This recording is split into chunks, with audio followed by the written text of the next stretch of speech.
बच्चे पाल लो जी, अपना गृहस्थ धर्म निभा लो, यही इसी से मुक्ति हो जाती है। किसी की मुक्ति नहीं होती है, भूल जाओ। गृहस्थ धर्म क्या है कि तुम इस दुनिया में आए हो, ठीक है, तुमने दुनियादारी बना ली, एक से भले दो शादी कर ली, दो से भले चार, दो बच्चे हो गए, चार से भले 6 और हो गए 2 पोते। इससे एक जीवन तो तुम्हारा निकल जाएगा बड़ी आराम से। लेकिन कोई कहे कि तुम्हारा जीवन सफल हो जाएगा, तो सफल नहीं होगा। जीवन को सफल करने के लिए क्या करना है? हमें उस चीज़ को प्राप्त करना है जिससे हमारा आवागमन खत्म हो जाए। और वो क्या चीज़ है? वो है हमारा सत्य स्वरूप, जिसे हम परम आत्मा भी कहते हैं। और ये क्या है? हमारा जीव स्वरूप, जिसे हम अज्ञानी जीवात्मा भी कहते हैं। तो जीव अज्ञान दृष्टि में है और पीव ज्ञान दृष्टि में है। जीव बंधन में है और पीव निर्बंध है। तो कहते हैं बहु बंधन में बांधिया एक बेचारा जीव, और केवल छूटे आपने जो न छुड़ाए पीव। तो पीव क्या करता है? पीव हमें केवल उड़ना सिखाता है। गुरु क्या करता है? गुरु हमें वो ज्ञान देता है जो उसके पास है। उसका ज्ञान प्राप्त करके हम उसके जैसे ही हो जाते हैं। जैसे कुम्हार के पास जाओ तुम काम सीखने, तो तुम्हें क्या बना देगा? वो क्या बना देगा? कुम्हारी बना देगा वो। भले तुम राजपूत ठाकुर हो, अगर तुम कुम्हार के पास चले गए और काम सीख लिया ना, और लगा के तुम घड़े बेचने लग गए, तो लोग पता क्या कहेंगे? कुम्हार क्या चलना है, वो सामने कुम्हार बैठा है। कोई ना पूछेगा तेरा नाम ठाकुर है कि तेरा नाम ब्राह्मण है। सही है। तेरे काम से तेरी जात पहचानी जाएगी। लोहे का काम सीखने चले जाओगे, मारोगे हथौड़ियाँ, लोहे को ठीक करोगे, कोई ना पूछेगा तू ब्राह्मण है कि तू वैश्य है, लोहार ही है ये, समझो। तो सारी जाते पाते केवल काम की वजह से है। जो काम कर रहे हो वैसे तुम्हें जात का नाम मिल गया। लेकिन कुछ चालाक लोग थे, जो चालाक लोग थे, उन्होंने क्या कर दिया? उन्होंने काम के हिसाब से जात नहीं, उन्होंने जन्म के हिसाब से जात बना डाली। ये बहुत होशियार लोग थे ये कुछ। कौन थे वो लोग? कौन थे वो लोग? ये जितने तुम्हें ऊपर ऊपर वाले दिख रहे हैं ना, ये सब वो लोग हैं। सर ये ब्राह्मणवाद पे हाँ, बिल्कुल बिल्कुल। इन्होंने कर्म के हिसाब से अपनी जात नहीं बांटी, इन्होंने जन्म के हिसाब से अपनी जात बांट ली। ब्राह्मण का लड़का क्या होगा? ब्राह्मण ही होगा। शूद्र का लड़का क्या होगा? शूद्र ही होगा। कोई और जात, राजपूत का लड़का क्या होगा? राजपूत ही होगा। ये महा अज्ञान है, अज्ञान है। पहलवान का लड़का क्या होगा? डॉक्टर भी बन सकता है, इंजीनियर भी बन सकता है, कहो कुछ भी ना करे, नशेड़ी भी बन सकता है। बाप पहलवान और बच्चा नशे से परेशान, क्या करोगे? अध्यापक का बच्चा क्या बनेगा? अध्यापक का लड़का क्या बन? अध्यापक बन जाएगा, बहुत बढ़िया। फौजी का लड़का क्या बनेगा? कुछ भी बन सकता है, उसके कर्मों के आधार पे है। लेकिन चालाकी क्या खेली गई? ब्राह्मण का लड़का ब्राह्मण होगा, क्षत्रिय का लड़का क्षत्रिय होगा, शूद्र का लड़का शूद्र होगा। क्यों? क्योंकि हमारी गद्दी ना हथिया लें। पता लगा चमारों में से कोई निकल आया महाज्ञानी, पता लगा हमारे ऊपर बैठ गया आके गद्दी पे, तो क्या कर दिया कि चमार का लड़का चमार ही होगा, हरिजन का हरिजन ही होगा, राजपूत का खेल ही खत्म कर दिया। इतना तगड़ा षड्यंत्र है ये, ऐसा बिल्कुल नहीं होता। अरे यहाँ ब्राह्मण का पोते का लड़का राक्षस बन गया। ब्रह्मा जी ब्राह्मण कहलाते ना, ब्रह्मा जी के पोते का लड़का कौन था? रावण। बताओ रावण कैसे बन गया? राक्षस कैसे हो गया ये? तो वही बात है, इसको समझ नहीं पाए लोग, और इसमें समर्थन भी कर दिया सबने। इसके ऊपर विद्रोह होना चाहिए, जातिवाद पे विद्रोह होना चाहिए। लेकिन आजकल क्या हो रहा है कि शूद्रों वाले जो नेता हैं वो इसी से खेल रहे हैं। वो चाहते ही नहीं कि हमें ऊंचा किया जाए, वो इसी में खुश है, नीचे रखो हमें। बताओ, एकता अगर चाहिए आपको तो आपको भी हटाना पड़ेगा ये सारा सिस्टम, एक बनना पड़ेगा, तब बात बनेगी। और एक कैसे बनेंगे? जब एक पिता को जानेंगे। इसके अलावा और कोई रास्ता नहीं है, भूल जाओ। तो कबीर साहब की वाणी है, चाहे रविदास जी की वाणी है, चाहे मीराबाई की वाणी है, उसी एक को समझा रहे हैं। पायो जी मैं नाम रतन धन पायो, वस्तु अमोलक दी मेरे सतगुरु, कृपा कर अपनायो। वस्तु मेरे सतगुरु ने मुझे दी, अब वो वस्तु है क्या ये किसी को समझ में नहीं आ रहा। असल में वो वस्तु लेने देने की चीज ही नहीं है, जो अमूलक वस्तु है, जिसका कोई मोल नहीं है। कौन देगा, किसको देगा? तुमसे 50,000 की कोई वस्तु मांग ले तब तुम 10 बार सोचोगे छोड़ यार। लेकिन अमूलक वस्तु मीराबाई को मिल गई। कैसे मिली? क्योंकि वस्तु तो उसके पास ही थी, लेकिन उसका ज्ञान नहीं था। मीराबाई क्या कर रही थी? मूर्ति लेके घूम रही थी। ये पकड़िए मूर्ति, मूर्ति लेके गली गली में नाच रही है, गली गली में घूम रही है। करती करती करती रविदास जी महाराज के पास आ गई। महाराज जी ने बोला, भाई मीरा ये क्या लेके घूम रही है? कहती, भगवान है मेरे, मीरा के प्रभु गिरधर नागर। कहते, ये प्रभु को तूने पकड़ रखा है, जब तेरी काया छूट जाएगी तो ये प्रभु कहाँ जाएगा? ये गिर जाएगा हाथ से। ऐसा प्रभु पकड़ जो तुझे पकड़ ले, फिर तू नहीं छूटेगी। उसके बाद समझ में आ गई। बोली, क्या करूं फिर? कहते, उसको पकड़ जिसने तुझे पकड़ा हुआ है। तेरी काया को कौन नचा रहा है? तू प्रभु को नचा रही है, प्रभु तुझे नचा रहा है। तू नाच रही है, किसके दम पे नाच रही है? तू बोल रही है, किसके दम पे बोल रही है? तू चल रही है, किसके दम पे चल रही है? कौन है जो तेरी काया को चला रहा है, नचा रहा है, खिला रहा है, सब कुछ कर रहा है? अगर ये प्रभु है तो वो कौन है? बात समझ में आ गई। कहती, वो तो आत्मा है। बिल्कुल, इसी को बोला है वस्तु अमूलक। आपने हर चीज बेच दी, इंसान ने सब कुछ बेच दिया, किडनी तक बेच दी अपनी निकाल निकाल के। डॉक्टर हॉस्पिटल में खड़ा है, तुम्हारा लड़का स्ट्रेचर पे है, डॉक्टर कह रहा है जी ऑपरेशन करेंगे। आप क्या कह रहे हो? डॉक्टर साहब जितना पैसा लगता है लगा देंगे। एक आदमी खरीद के ले आएंगे, जो जो पार्ट चाहिए वो दे देगा। सारा आदमी बिक गया, सारी दुनिया बिक गई, लेकिन एक चीज है जो तुम कभी नहीं कह सकते मैं खरीद के ला रहा हूं। क्या है वो?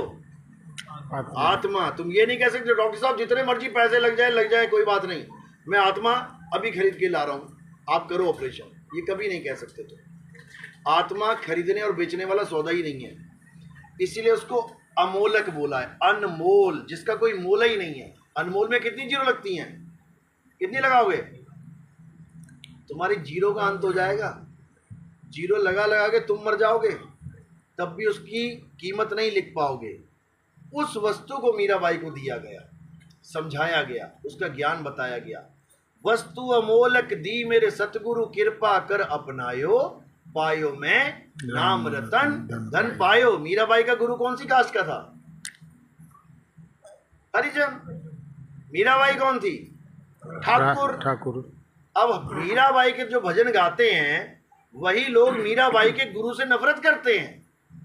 लानत है उन लोगों पे जो मीराबाई के तो भजन गा रहे हैं, और जिसकी महिमा मीराबाई गा रही है उससे नफरत कर रहे हैं, उसके वंशजों से नफरत कर रहे हैं, उसकी जात वालों से नफरत कर रहे हैं। तो काहे के भगत हो भाई तुम? शबरी कौन थी? बड़ी ऊंची जात की थी क्या? नीच जात की थी। राम जी कौन सी कास्ट के थे? ठाकुर, राजपूत, क्षत्रिय। झूठे बेर खा गए शबरी के, और तुम अपने भगवान, जिस भगवान ने झूठे बेर खाए उसके, तुम उससे जात से नफरत कर रहे हो। बताओ ये क्या तुम्हें भगवान राम पसंद करेंगे? सबरी के बच्चों से तुम नफरत करो, और जो सबरी के झूठे बेर खा गया प्रेम में, उससे तुम प्यार कर रहे हो, तो तुम्हें प्यार करेगा वो? क्या कभी नहीं करेगा। तो कहने का मतलब जात पात को खत्म कर दो, वरना तुम खत्म हो जाओगे आने वाले समय में। आने वाले समय में ये मत समझना कि हरिजन बहुत दबा हुआ है। दबा नहीं है वो, तुम्हारी बैंड बजा दे वो इस समय, इतना पावरफुल है। तो एक गृह युद्ध हो जाएगा और इसमें लाखों लाशें बिक जाएंगी। इसका एक ही इलाज है कि धर्म भेद को छोड़ दो, जात पात को छोड़ दो। जब तुम्हें खून की जरूरत पड़ती है, तुम्हारे माँ बाप होते हैं आईसीयू में, तुम भागे भागे जाते हो, बता दो कितने ब्राह्मणों ने खून दिया, कितने क्षत्रियों ने खून दिया? कौन बता रहा है वहां पे कौन सा ब्राह्मण का खून, कौन सा क्षत्रिय खून? तुम केवल टारगेट करते हो तत्व पे। तत्व उठाया, पैसा पकड़ाया और भाग के आ गए। एक बार ना पूछा ये किसका खून है, किसकी नसों में से बहता हुआ निकाल लिया। एक बार ना पूछा। पूछो तो सही।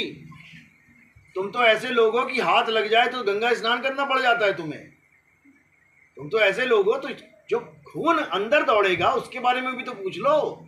किसने दिया है, उसका नाम क्या है, उसका सरनेम क्या है, उसकी जात क्या है, गांव क्या है, क्यों नहीं पूछते? फिर तो कहते डॉक्टर साहब बस एक बोतल दे दो, बहुत बहुत धन्यवाद, कहीं से भी मिल जाए, कहीं से भी। फिर तुम्हारी जात पात पता नहीं कहाँ चली जाती है भाई। तो ये सब फालतू की बातें हैं।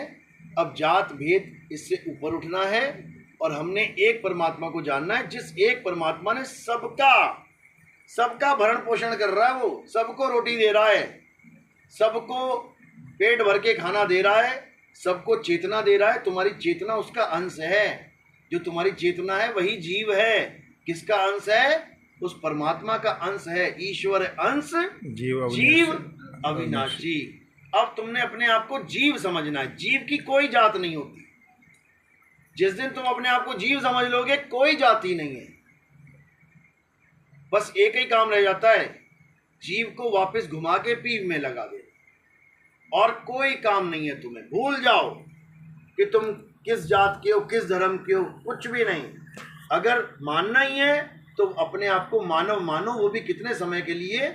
जितने समय के लिए मनुष्य चोला मिल गया। इसके बाद अगर कुत्ता बिल्ली बन गया तो थोड़ी नहीं मनुष्य मानोगे अपने आप को। तो आज अगर कुछ मानना ही है, भले तुम अपने आप को ना पहचान पाओ, मानना ही है तो अपने आप को मनुष्य मानो, मानव मानो। और धर्म क्या हो गया मनुष्य का, मानव का? मानवता। ये टेम्परेरी धर्म बता रहा हूं मैं, टेम्परेरी। इस दुनिया में रहने के लिए, इस दुनिया में एक दूसरे से प्रेम करने के लिए मानव और मानवता, बस। मुक्ति के लिए नहीं। मुक्ति के लिए अगर तुम अपने आप को मानव मानोगे या भगवान को मानव मानोगे, फंस गए तुम काल के जाल में। क्योंकि वो नर और नारी है ही नहीं। तुमसे कहूं मैं नाम विचारी, ना वो ज्योत, ना पुरुष ना नारी। वो आदमी और औरत है ही नहीं। वो इन दोनों से परे आत्म सत्ता है। और उसका ज्ञान कौन प्राप्त करेगा? जीव, जो बंधन में पड़ा हुआ है। तो अब क्या करना है? अब तीनों को जान लेना है। तीन कौन है? जीव, शिव, पीव। जब तक जीव को सद्भक्ति नहीं मिलती तब तक वो जीव अवस्था में रहेगा भक्ति करने के बाद भी। कहते जीव शिव सब प्रगटे, वह ठाकुर वह दास, कबीर और जाने नहीं, एक राम नाम की आस। तीनों अवस्थाओं का ज्ञान एक ही दोहे में करवा दिया साहब ने। जीव शिव सब प्रगटे। जीव कौन है? जो भक्ति कर रहा है। शिव कौन है? जो भक्ति करवा रहा है, भगवान बने बैठे हैं। जीव शिव सब प्रगटे, वह ठाकुर वह दास। लेकिन कबीर और जाने, इनको नहीं जानता कबीर। कबीर और जाने नहीं, एक राम नाम की आस। अब ये राम नाम क्या है? इसको पीव कहते हैं। पीव। जग में जीव अनंत न जाने पीव को, बहुत कहा समझाए 84 के जीव को। समझा समझा के थक गए, लेकिन समझ में नहीं आया। लेकिन अब मालिक की दया है कि एक एक बच्चा समझ रहा है, और धीरे धीरे धीरे एक ऐसा पथ चल पड़ेगा, एक ऐसा रास्ता मिलेगा लोगों को कि सब इसी में आएंगे।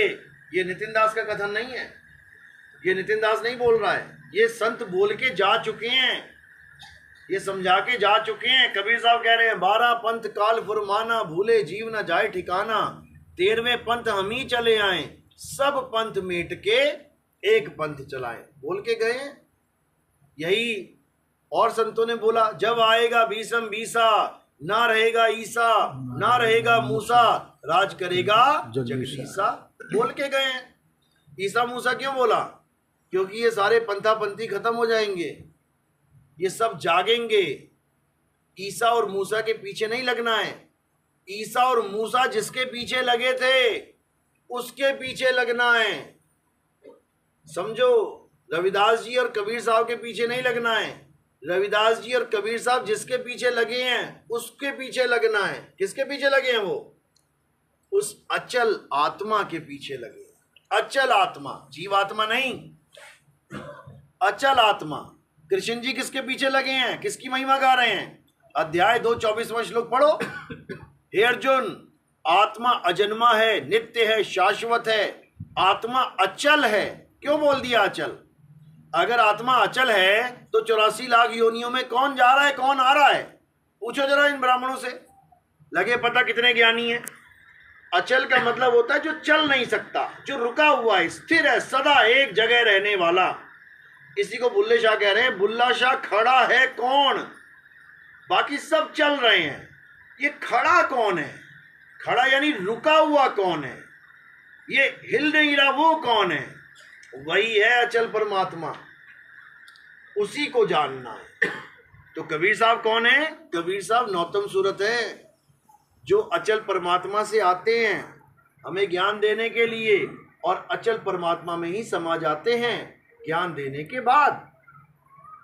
इसी को वो कह रहे हैं कि मैं तो आ रहा हूं और जा रहा हूं, लेकिन जो हमारा पीव है वो आता जाता नहीं है। आवे ना जावे, जन्मे ना मरे, सो निज पीव हमारा हो। ये कबीर साहब का भजन है, समझ लो।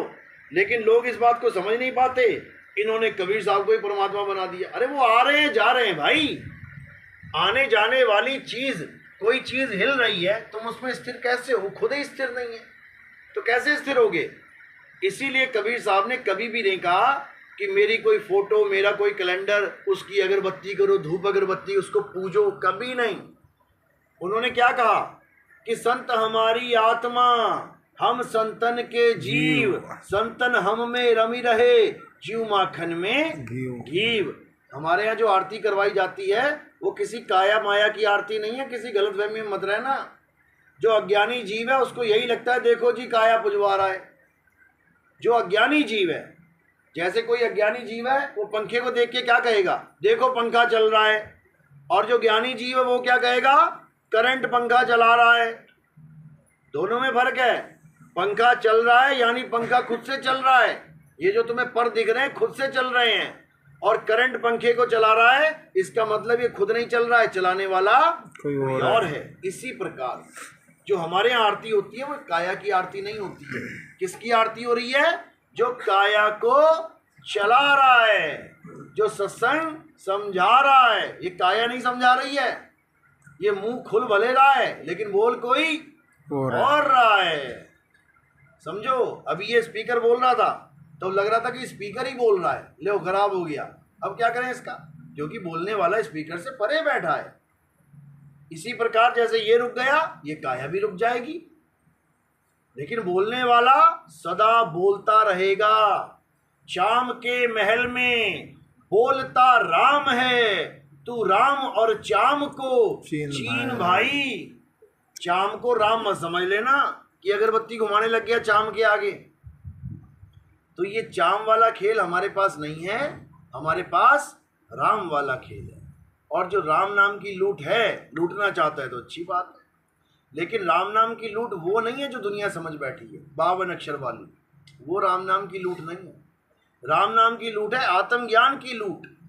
आत्मज्ञान को लूटो। साईं समझा रहे हैं, कह रहे जल में मीन प्यासी, मोहे देखत आवे हांसी। आत्म ज्ञान बिना नर भटके। तो किसकी लूट है? आत्म ज्ञान की। आत्म ज्ञान की लूट है, ये मंत्र ज्ञान की लूट नहीं है। मंत्र ज्ञान के लिए तुम्हें गुरु बनाने की जरूरत ही नहीं है। राम राम राम तुम्हें घर में बैठे पता है, जपते रहो राम राम, आ जाएगा राम।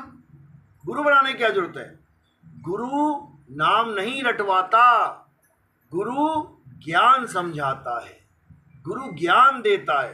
किसी भी गुरु के पास चले जाओ, तुम्हें कुछ ना कुछ ज्ञान देगा जिससे तुम्हारी समझ बढ़ेगी, तुम्हारी जागृति होगी।